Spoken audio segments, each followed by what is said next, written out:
Hi folks, Flickstar, your friendly editor here, and today we're going to look at some writing and I'll tell you why it works.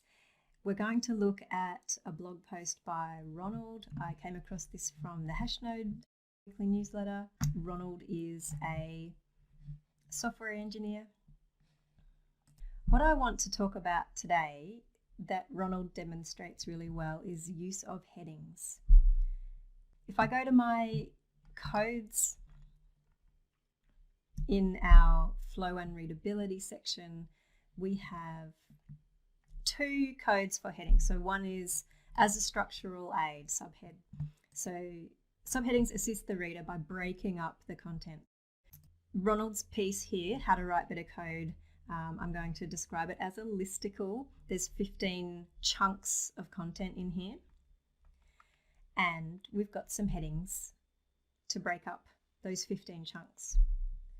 We need to remember that readers are skimming and scanning.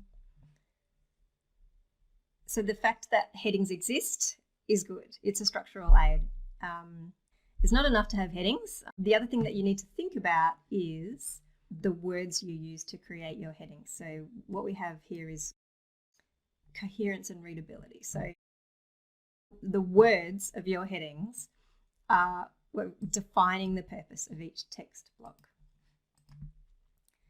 So something that I think Ronald has done really well with these headings, and it's a principle that some people know but some people don't, is it's good practice to make your headings parallel. And that just means consistent construction. So Ronald has used a verb to start his headings. So that means he's got 15 headings and they're all constructed the same way, which means they all start with a verb. The other thing that I really like is they are equally brief. So we've got from 2 words and the longest heading is 4 words. That consistency is doing a few things.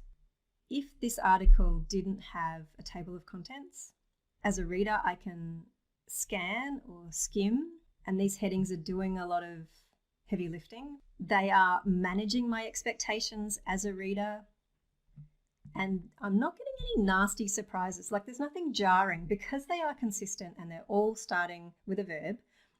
As a reader, there's 15 of these. Okay, so by the time I get to number 3 and number 4, this is reinforcing a kind of a reassuring pattern for me. And that's what I mean by managing my expectations.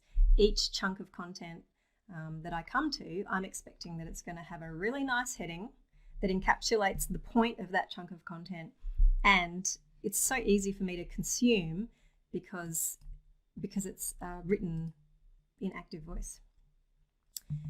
We do actually have a code for that in word choice.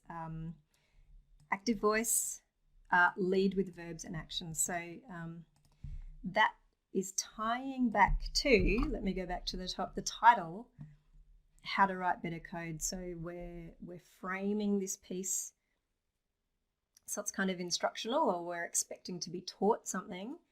And these 15 tips are indeed giving me actions to follow. This article is kind of setting something up and then giving me the payoff. It's delivering what it says it's going to deliver. So kudos, Ronald. Great headings.